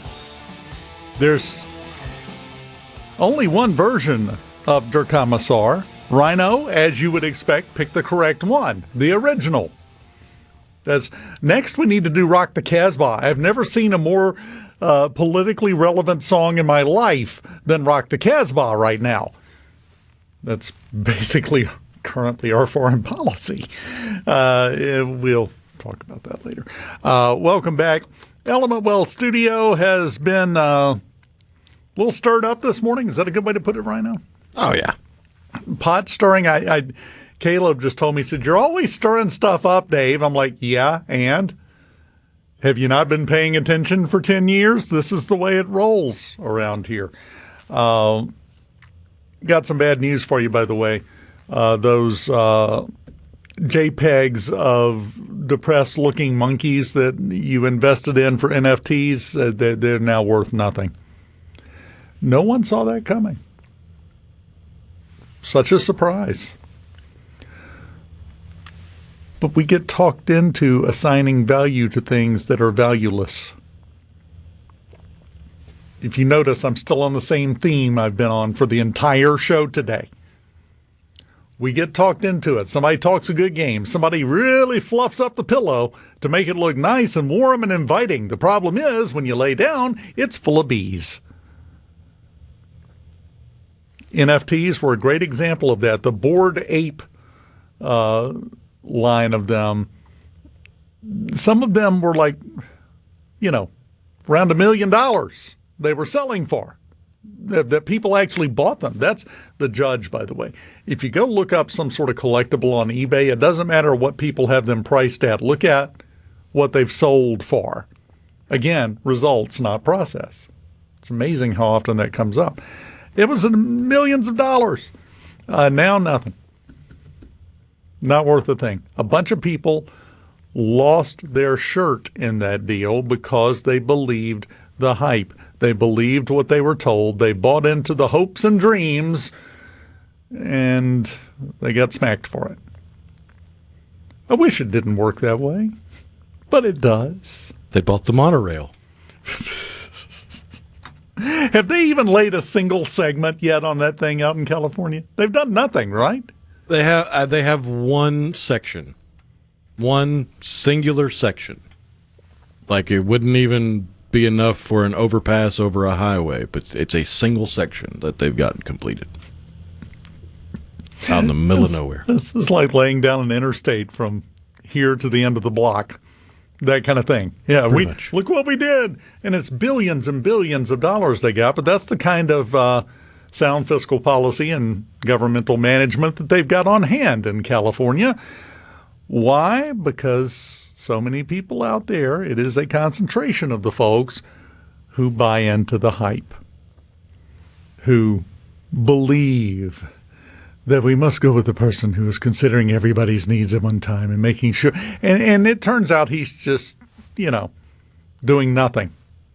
The monorail project, a perfect example of it. He wants to be your next president, by the way. Old gritbox head himself, Gavin Perfect Hair Newsom. You and I were talking. The current one of the current big kerfluffles going on right now is that the FBI revealed that they had received a tip that Iran was going to attack the West Coast with nukes. Did you see the press conference yesterday? He was trying to launch something else to do with healthcare, and somebody asked him about that. Gavin Newsom asked him about what are the plans and everything. Well, I'm aware of that, and we've talked to people, and we've made our plans in case but I'm not worried about that at all. The one thing everybody keeps missing, because everybody immediately gravitates towards and focuses on the most sensationalist aspect of every story. Iran attacking the West Coast with drones. It was one unsubstantiated email. They got back at the beginning of February. We were a month out from attacking. That hadn't happened yet, but it's coming out now. So now, obviously, it's in retaliation for that. No. But we seem to not care about the details of the stories anymore, Rhino. Yeah, the tip came in to the FBI. The FBI notified local law enforcement of the tip and the fact that they couldn't substantiate the claim.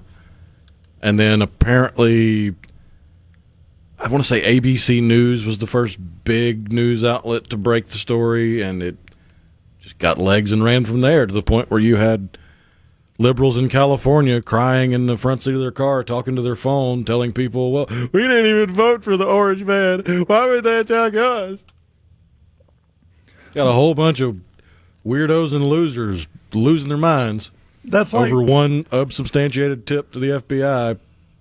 Well, that's like, have you seen what the New York Times did? The two liberal female reporters with their not really a headline, the little pre-piece that goes before the little teaser right before an actual story regarding to the two dim bulbs that threw the bombs outside of Gracie Mansion in New York City. Now, the situation was that there were some anti-Muslim protesters there. So some pro-Muslim protesters showed up. 2 of them had homemade bombs. I'm going to even ignore the previous headline that was put out by CNN when the story first broke that someone was throwing smoking jars full of nails. And then they went back and said, well, it was homemade bombs. Well, yeah, everybody knew that. Here's what they put out. Now, this is after they've been arrested. We know what happened. We know the details. 2 Pennsylvania teenagers crossed into New York City Saturday morning for what could have been a normal day, enjoying the city during abnormally warm weather. But in less than an hour, their lives would drastically change as the pair would be arrested for throwing homemade bombs during an anti-Muslim protest outside of Mayor Zohran Mamdani's house. Here's what we know so far. They're doing overtime extra legwork to make sure they look as sympathetic as possible. It was just 2 teenagers drove into town to enjoy the day, and then their lives changed forever just because they happened to start throwing bombs at a protest. Let's focus on that last part. That seems to be the important part to me. They have since taken that down, by the way. They've changed that. This is the mindset you're dealing with, and this is why you can't deal with it. It's undeal-withable.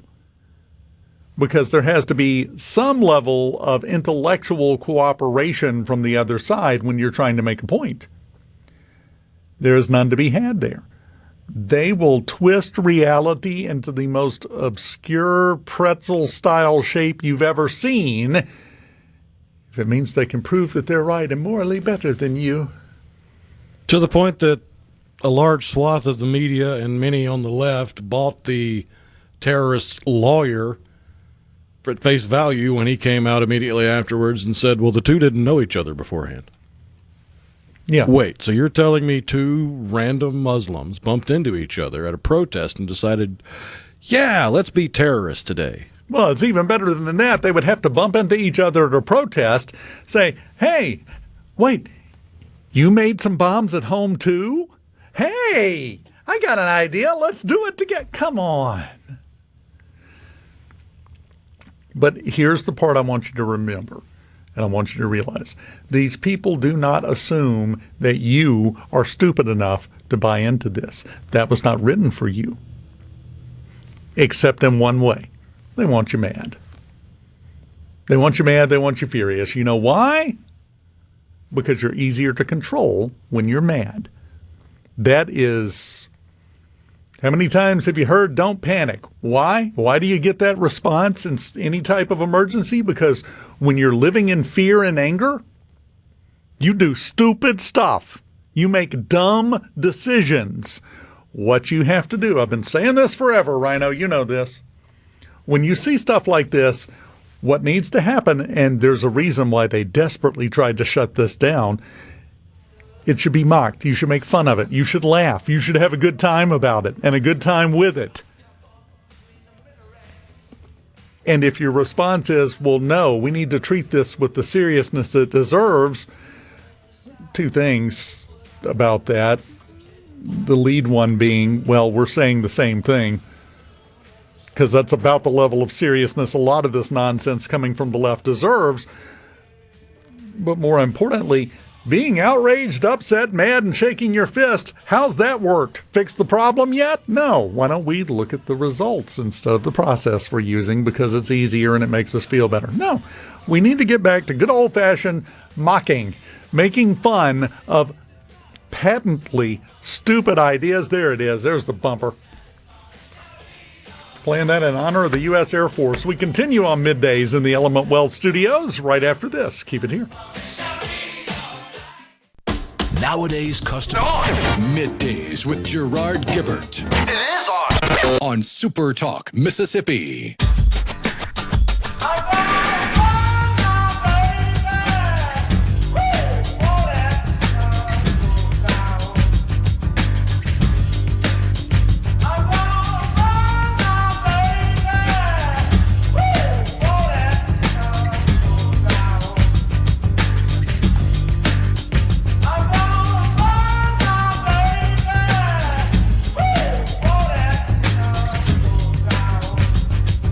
Welcome back. Mose had a good point, said the one section of monorail probably runs from Nancy Pelosi's front door to her mailbox. Yeah. I would put the odds at non-zero for that to be true. And Derek in Greenwood, I miss the days when a failed beef plant was the talk of the times. Simpler times with Beef Plant Billy. Here is the catch-22 that you find yourself in. When you start trying to make really consequential changes and improvements and moves, well, everything ramps up. The temperature, the heat, the yelling, that's the way it's always worked. I'm sure it's the way it always will work in politics. The bigger the prize you're trying to get, the harder the competition to get there. Having said that, when you have control of everything, it's not a game, it's a scrimmage. That's what we're doing right now. It's not Republican versus Democrat. It's Republican versus Republican. That's not a game. That's not a championship contest. That's a scrimmage. Nobody ever got a trophy for winning the scrimmage. It's better to just use that to work out the details and then get things done and get ready for the actual game. But we seem to be having trouble with that. We may get there yet. We may see. As I said when Douglas was here, Governor Reeves has said it's a little bit premature to be talking about a special session regarding school choice, but he also said it's not off the table, which tells you even when we're done with this session, we may not be done with that topic yet this year. And it may take that, Rhino. It may take pushing it to the wall and past before anything happens. To at least hold some people's feet to the fire. Yeah. Which reminds me in a way of the whole thing with the SAVE Act. We mentioned it earlier in the show. You know, John Cornyn has now flipped around. He has been against doing away with the filibuster, the cloture rule, for years, for decades. He has been very vocally against doing away with that. Now, all of a sudden, if it depends on him, winning, because Ken Paxton is ahead of him in the polls, and Paxton has said, look, I realize you're Senate Majority Leader John Thune's pick. You're who he wants. President Trump hasn't endorsed anyone yet. I'll drop out of the race if we pass that, if we pass the SAVE Act. Get it through, Pat. Don't try. We get no points for effort. Get it passed and on President Trump's desk, and I'll drop out, and Senator Cornyn can go right back into his seat, no problem, no challenge. It'll be done. And then all of a sudden now, Senator Cornyn has come forward and said, I'm kind of in favor of doing away with the filibuster. After all of these years, he came out yesterday and said that. And then a reporter caught up with him to ask him about his change of mind, and he said, go away, and held his hand up in front of the camera and stomped off. He's doing that against his will. It's not what he thinks. It's not what he believes. It's not what he feels. But he's willing to do whatever it takes to stay in office. Except actually be there. Because you've heard about the zombie filibuster and the talking filibuster. And for those that don't comprehend that, the zombie filibuster is where everybody just agrees, hey, this would be filibustered, so we're not going to bother. The talking filibuster would be what you actually think of when you think of a filibuster. Somebody's got to get up and talk, and talk, and talk, and talk. But it's a little bit more than that. Because in that talking, they can propose amendments, and those amendments can be voted on. The whole reason Republicans and Democrats are against the talking filibuster in the Senate is because it would require them to actually do their jobs. They would have to actually be in the Senate voting, debating, talking, and being present. And they consider themselves too important to actually do their dang jobs. You're not wrong.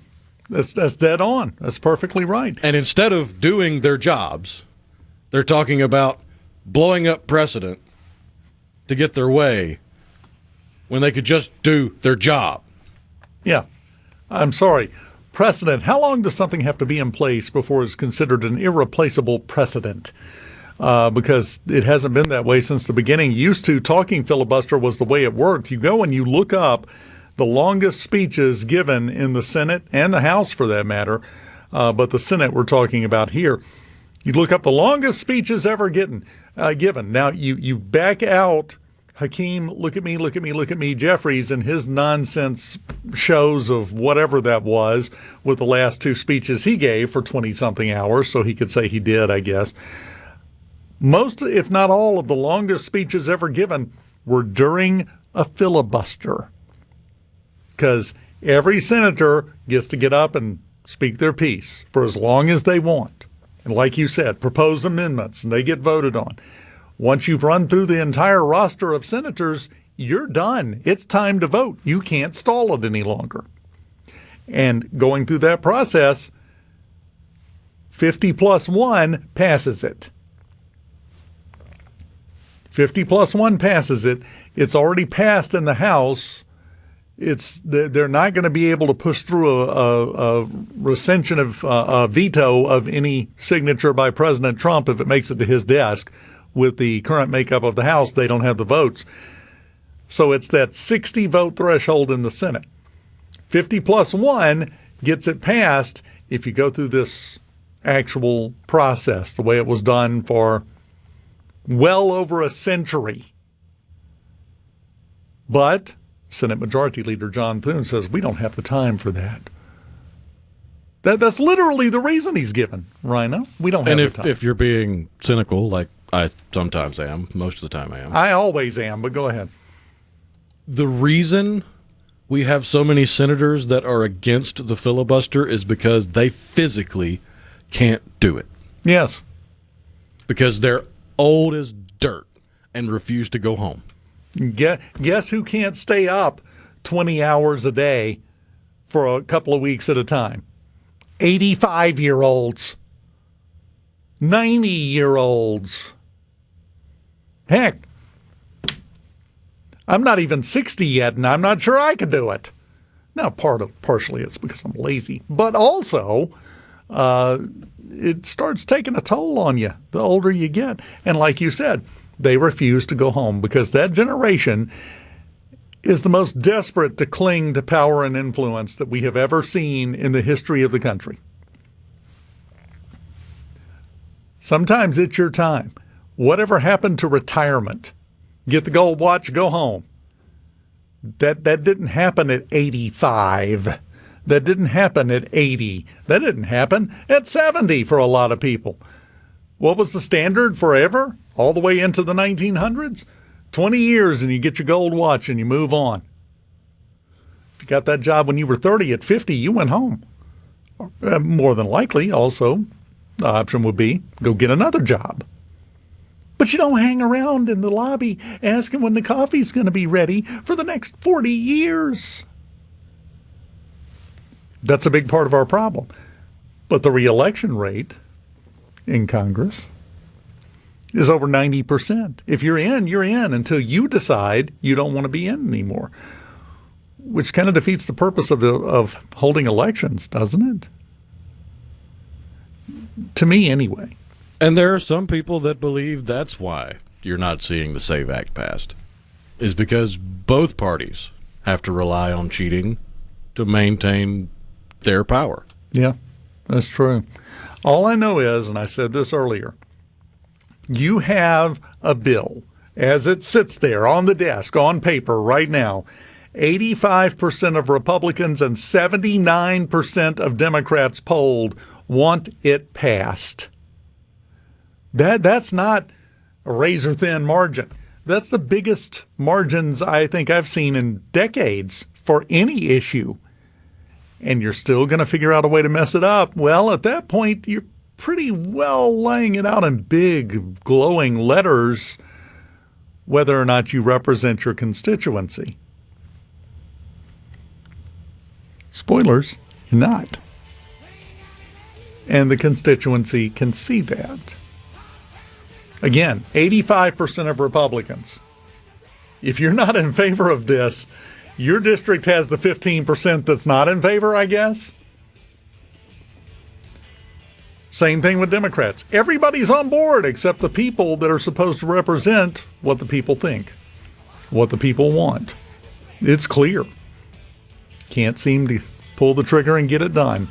Sounds familiar, doesn't it? Don't worry, as my grandpa used to say, it'll get much worse before it gets better.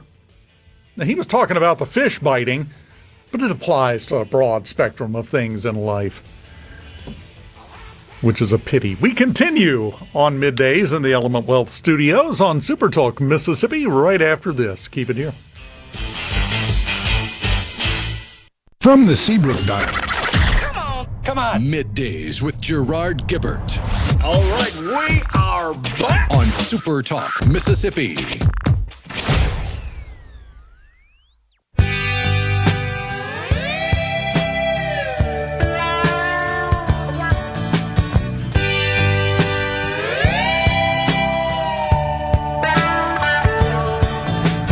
Who draws the crowd and plays so loud, baby? It's the guitar man. Who's gonna steal the show? You know, baby, it's the guitar man. Welcome back. Super Talk, Mississippi Middays in the Element Wealth Studio. You can go to myelementwealth.com to find out more or call them at 601-957-6006.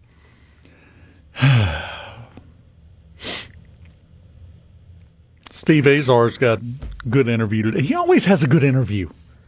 It's almost annoying. He's so good at it. Mississippi author and illustrator Sarah Frances Hardy joining him today on In a Mississippi Minute with Steve Azar at 1 p.m. Now, if you notice the tone of my voice when we came in, let's talk about a gentleman named Antonio Allen for a moment, shall we? 23 years old. He got released from the Tunica County Jail on Tuesday. Posted an $81,000 bond for attempted murder, drive-by shooting, unlawful discharge of a firearm within a populated area. He was released at 6:40 p.m. Tuesday. At 7:30 p.m., the DeSoto County Sheriff's Office arrested him again. He had conspired to move evidence. He was trying to cover stuff up. He spent $81,000 in bond money to be out less than an hour. Now, this tends to get classified as stupid behavior, and that it is, and that's understandable. But there's another aspect of this, and this is the biggest problem we have dealing with crime right now, Rhino. Yes, it's stupid behavior. It's also a lack of any concern for the consequences. Don't care. Everybody that runs around and screams, lock them up, you got to lock them up. Well, if that doesn't work, what else you got? Because we're doing that and it's not working. So now what? What's the next step we take down that path? Because we have an entire group of people on planet Earth right now and in America and in Mississippi. He's a great example. Happened this week. You lock them up. It cost them, if you go through a bail bondsman, he spent $8,000 for that $8,100 bond, $8,100, $500. So he spent $8,150 because you got to put up 10%, right? They locked him in jail. It cost him $8,000 to get out. And he was arrested again for a new crime less than an hour later. That $8,000 didn't get his attention. Being behind bars did not get his attention. So what's your next step? If you run around screaming, we got to lock these people up, what do you do when that doesn't work? And I'm sorry, lock them up forever is not the correct answer. Because number one, he hasn't been found guilty of any of this yet. He's been charged and put in jail. Number two, so what's the size of the tax increase you're willing to swallow to raise the money to build new jails to hold all these people? Because if we lock them all up forever, we run out of space about 4 o'clock. Now what? We have a cultural problem, a mindset problem. And let's just call it what it is, a gang problem in the state of Mississippi and the United States of America, for that matter. We need to keep insisting on cures for the wrong disease, because if they could learn anything from being locked up, well, we would see some people learning. We don't see enough of those. And it's not helping the situation. This, again, comes back to you got to focus on results. If we're locking them up and crime isn't going down, well, that is not giving us the result we wanted, so we got to come up with plan B. At this point, it's about plan Q, but we've got to come up with the next plan and go with that. What is that? I don't know. The problem is we're not even having a conversation because everybody screams, we got to lock them up. What do you do when that doesn't work? Got to have the conversation before we come up with anything else, Rhino. Oh, yeah. And that's my point here. We got to have the conversation. Because this guy is the poster child of locking him up doesn't have the effect you think it does. With a certain group of people on planet Earth, it doesn't matter. You lock them up, less than an hour later, they're getting arrested for a new crime. You let him out on bond this time, it'll be about 2 hours next time before he's arrested yet again for breaking another law. In fairness, I think a lot of the lock 'em up conversation starts from the situations you see in deep blue states and Democrat-run cities where there's not even a bond. It's just, oh, you killed somebody? That's fine, you got probation. Looking at you currently, Virginia, New York, Washington State, they're the leaders in that philosophy about how to deal with, oh, no, it's okay. Like in this situation, normally you would think being out $8,000 would be a wake-up call. But when you don't even apply that kind of pressure to the criminals, you're not going to get a response that you like. No, not going to get a response If it's literally catch and release without any skin in the game on the criminal's part in bond, then that's a totally different conversation almost. Look at it like this. Let's compare it to fishing, because if there's one thing I love, it's drawing an unconnected metaphor. You go fishing and you practice catch and release. Why? So you can increase the population of the fish. So if you take criminals and you practice catch and release, what are you doing? It's the same process. You're increasing the population of the criminals. Because I'm sorry, a lot of people have the simple mindset of, well, they got Lewis. He's go. Oh, hey, Lewis, what you doing here? Oh, well, that wasn't that bad at all. No big deal. You move on. There has to be something that will work. We ain't doing it, whatever it is. It's not the fault of law enforcement.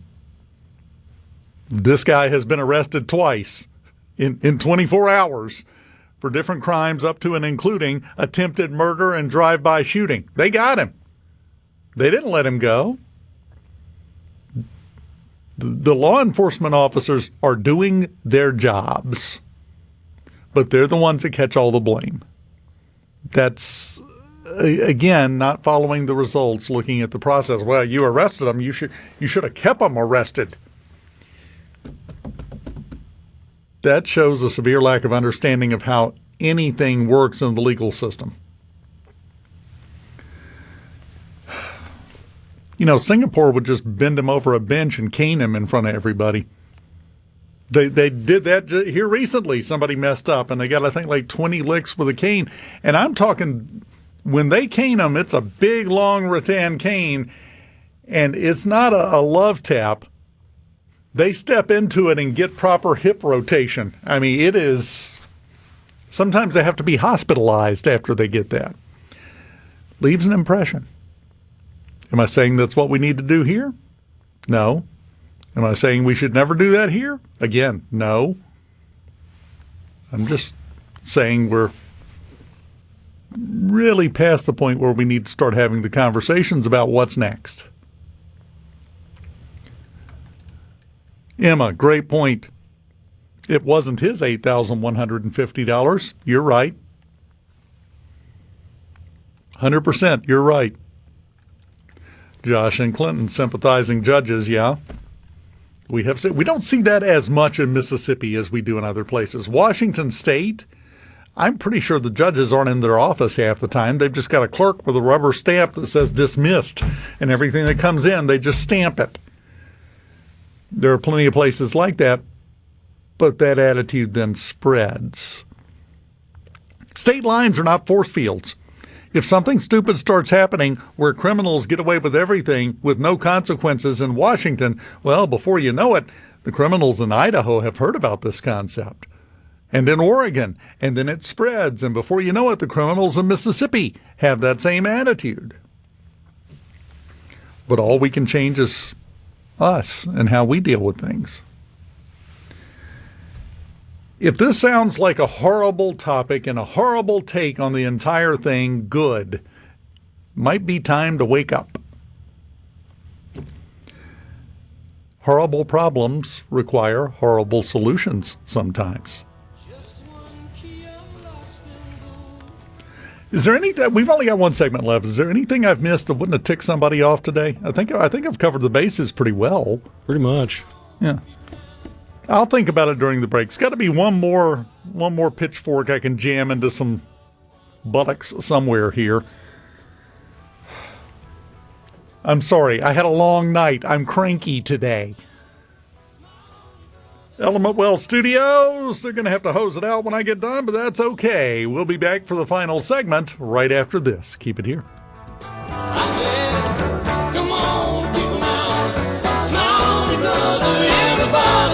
Together, try to love one another right now, right now, right now.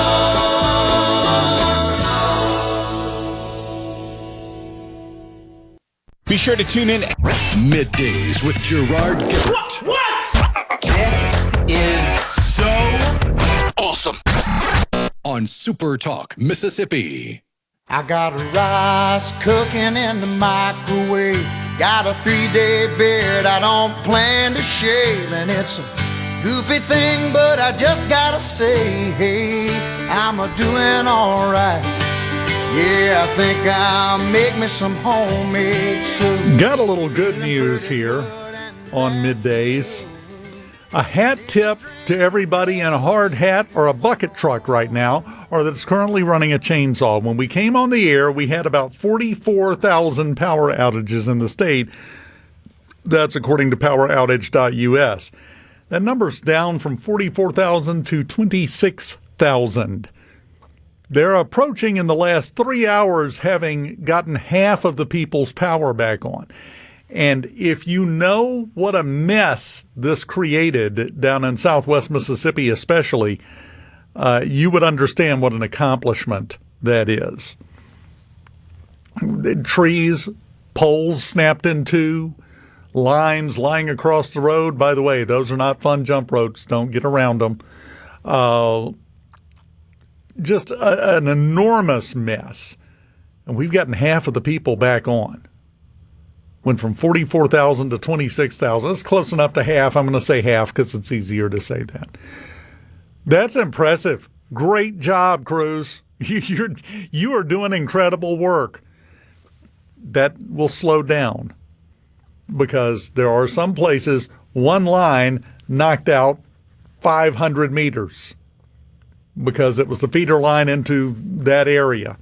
You get that line back up, everybody's back up. As you continue to work out, because that's the way it works. That's how they plan this out. They deal with the lines that are going to have the biggest impact first. And they work down and work down and work down until they get to that line that only has the lights on at one house. And then they get to that one. If they have a choice between a line that'll put 5 people with the lights on and a line that'll put 1 person on, yeah, they're going with the 5 one first. That's just a logical necessity of the work that's being done. So that number will continue to drop. The drop will slow down a little bit. I'm not saying in another 3 hours we'll be done. No, it doesn't work that way. But major hat tip. That's impressive to me. I've been watching power outages and restoration efforts for a lot of years. That's an impressive number. Great job. Got to brag on all of them. And not any one particular company. It's all the power companies. Everybody has outages in this one. Trust me. They're all just knocking it out of the park so far, if you ask me. Great job. Keep it up. Do you know where the Dunning-Kruger effect came from? Ironically, yes. This is just an incredible story to me. Because David Dunning and Justin Kruger, 1999, they did the study and identified the Dunning-Kruger effect, which basically says that the dumber you are, the more capable you think you are. In 1995, a guy walked into two banks in Pittsburgh and robbed them. No mask, no disguise, nothing. Just had lemon juice smeared all over his face. Smiled at the camera. Yeah, looked up at the camera, made eye contact with it, and grinned while he was conducting the robbery.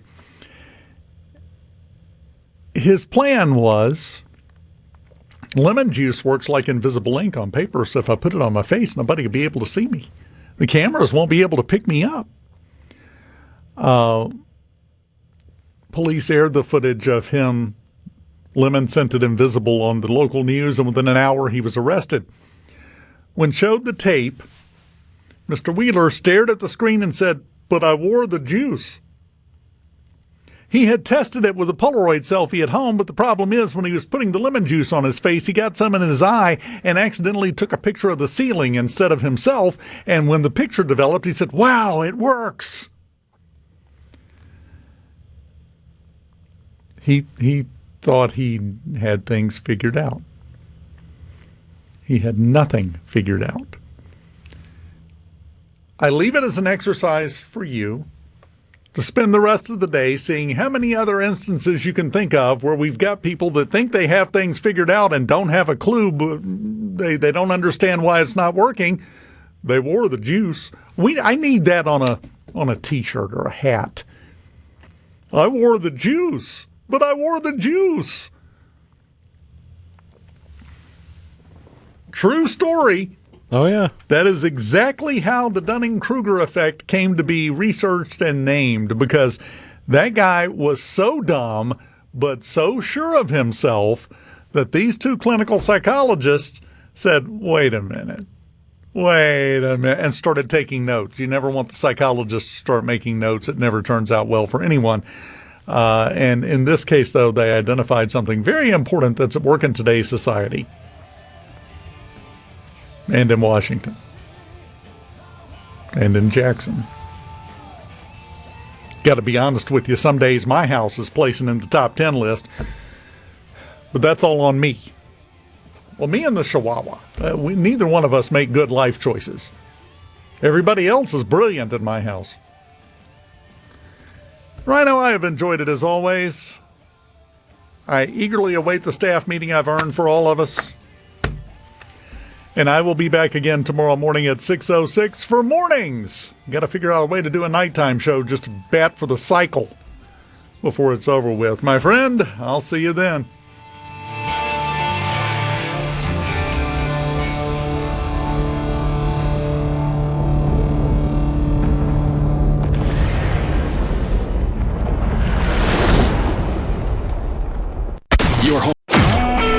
A SuperTalk Mississippi media production.